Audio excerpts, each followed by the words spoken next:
ముందంజలో ఉన్నట్టుగా కనిపిస్తుంది. ఓవరాల్ గా రాష్ట్ర వ్యాప్తంగా ఇప్పటి వరకు ఉన్న పరిస్థితి చూస్తుంటే. సో మున్సిపల్ ఎన్నికల్లో జగిత్యాల పట్టణంలో ఖాతా తెరిచింది కాంగ్రెస్ పార్టీ. 16వ వార్డు కాంగ్రెస్ పార్టీ అభ్యర్థి దుమాల రాజ్ కుమార్ గెలుపొందారు. 7వ వార్డులో మాత్రం బీఆర్ఎస్ పార్టీ అభ్యర్థి ముందంజలో ఉన్నారట. ముందు దేవిప్రసాద్ గారు,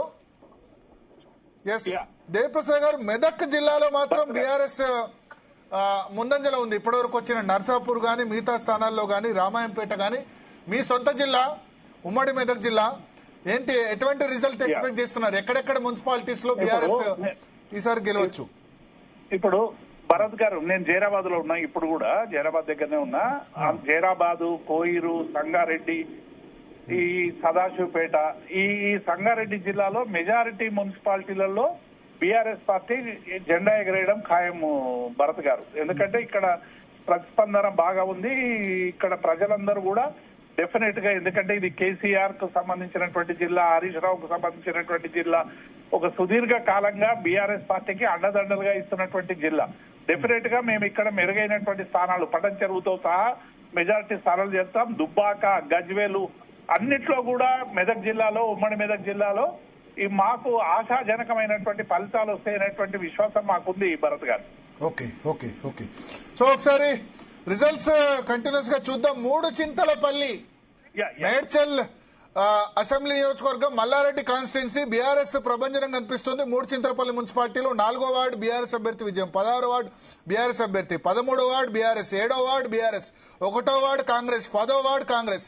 సో ఓవరాల్ గా 3 చింతలపల్లికి సంబంధించి మొత్తం 6 కౌంటింగ్ కంప్లీట్ అయింది. 4 బీఆర్ఎస్ గెలిచింది. సో 3 చింతలపల్లి మల్లారెడ్డి అక్కడ ఎమ్మెల్యే, ఇన్ఛార్జ్ గా గజ్జెల నగేష్ కంటోన్మెంట్ నేత ఉన్నారు. 3 చింతలపల్లి చాలా క్లియర్ గా tilting towards BRS. Surprise result మనం ముందే చెప్పాం, మన ఎగ్జిట్ పోల్ లో కూడా చెప్పాం.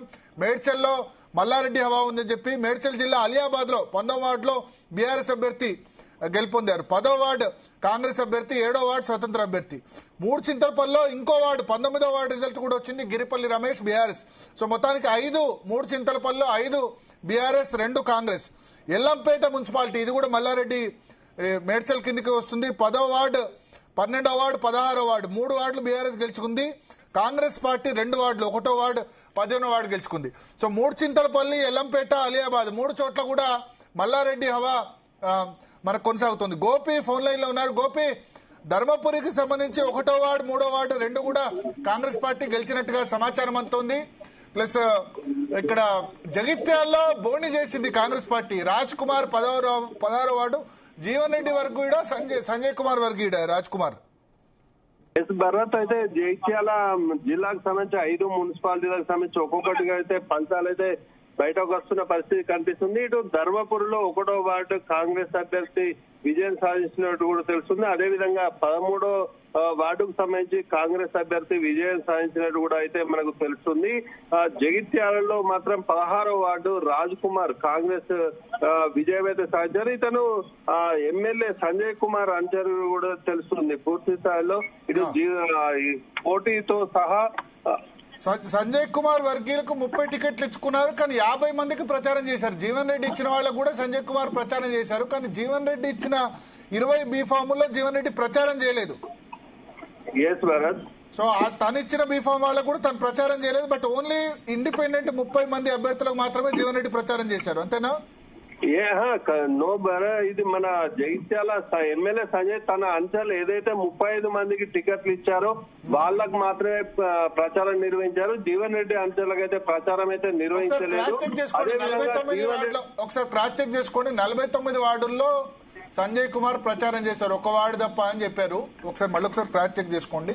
జీవన్ రెడ్డి మాత్రం తను ఇచ్చిన బీఫామ్ వాళ్ళకు కూడా ప్రచారం చేయలేదు, ఓన్లీ ఇండిపెండెంట్స్ 30 చోటే ప్రచారం చేశారని చెప్తున్నారు.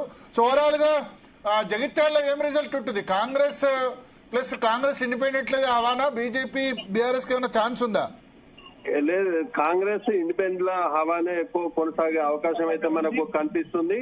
ఇటు రాయకల్లో కూడా ఇటు ప్రస్తుతం అయితే మనకు బీజేపీ 1, బీఆర్ఎస్ 2, కాంగ్రెస్ 1 కూడా ప్రస్తుతం అయితే వచ్చింది. ఇటు మనకు కొరుట్లలో అయితే ఇప్పుడే మనకు అందిన సమాచారం జగిత్యాల 43వ వార్డులో కాంగ్రెస్ పార్టీ అభ్యర్థి విజయం సాధించారు. సో జగిత్యాల్లో 2 out of 2 ఇప్పటి వరకు వచ్చిన దానిలో 2 out of 2 మనకి కాంగ్రెస్ పార్టీ గెలిచినట్టుగా అర్థమవుతుంది. సో జీవన్ రెడ్డి సంబంధించిన ఇంపాక్ట్ ఉంటుందా? 50లో కాంగ్రెస్ పార్టీ 25 ఇండివిజువల్ గా ఇండిపెండెంట్ సపోర్ట్ లేకుండానే గెలుస్తుందా అన్నది మనం చూడాల్సిన పరిస్థితి. సో ఫస్ట్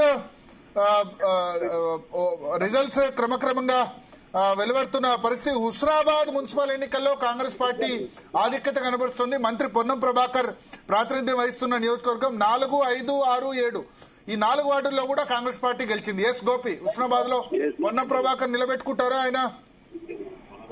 భరత్ అయితే హుస్నాబాద్ అయితే మంత్రి పొన్నం ప్రభాకర్ అయితే ఇప్పటికైతే 4 ఫలితాలు విడుదల దిశ కనిపిస్తుంది. ఇటు ఇందులో కాంగ్రెస్ అయితే ప్రస్తుతం అయితే ఆధిక్యత ఉన్నట్టు కూడా మనకు తెలుస్తుంది. ఇటు మనం ముందుగా చెప్పినట్టు కూడా హుస్నాబాద్ లో మంత్రి పొన్నం ప్రభాకర్ తన భుజాల మీద వేసుకొని కూడా అక్కడే ఉండి కూడా ప్రచారం అయితే నిర్వహించి పూర్తి హుస్నాబాద్ ను సిద్దిపేటకి వెళ్లి కరీంనగర్ లో కలుపుతామని చెప్పేసి కూడా మాట ఇచ్చి పాదయాత్ర నిర్వహించి వార్డు కూడా తిరుగుతూ కూడా ప్రచారం అయితే నిర్వహించి ఆ మున్సిపల్ ఎన్నికల్లో తన అధికార పార్టీకి కేటాయిస్తే పట్టం కడితే ఇట అభివృద్ధి మరింత చేస్తామని చెప్పేసి కూడా చెప్పిన పరిస్థితుల్లో మాత్రం హుస్నాబాద్ అయితే కాంగ్రెస్ చైర్మన్ చేజిక్కించుకునే దిశగా అయితే మనకు కనిపిస్తుంది.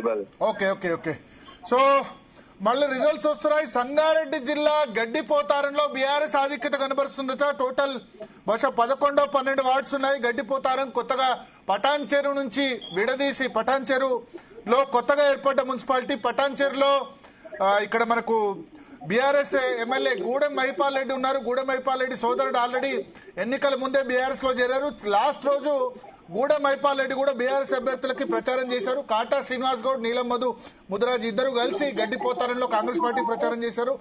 ఆధిక్యత బీఆర్ఎస్ ఓవరాల్ గా మున్సిపాలిటీలో ఆధిక్యత బీఆర్ఎస్ కనిపిస్తుంది. మెదక్ పట్టణంలో మిక్సర్ రిజల్ట్ కనిపిస్తుంది. మెదక్ లో మైనంపల్లి రోహిత్ ఎమ్మెల్యే, పద్మా దేవేందర్ రెడ్డి బీఆర్ఎస్ నుంచి 1వ వార్డులో బీఆర్ఎస్, 4వ వార్డులో బీఆర్ఎస్, 25వ వార్డులో బీఆర్ఎస్. కాంగ్రెస్ 10, 19, 31, 28వ వార్డులో బీజేపీ. సో కింగ్ మేకర్ గా ఇక్కడ 7 వార్డుల్లో 3 గెలిచే కింగ్ మేకర్ గా బీజేపీ ఉంటుందో చూడాలి. సో నిజామాబాద్ లో పోస్టల్ బ్యాలెట్ సంబంధించి తగ్గఫర్ నడుస్తుంది. కాంగ్రెస్ బీజేపీ మధ్య తగ్గఫర్ నడుస్తున్న పరిస్థితి మనకు కనిపిస్తుంది. సో ఆసిఫాబాద్ లో బీఆర్ఎస్ బోని కొట్టింది.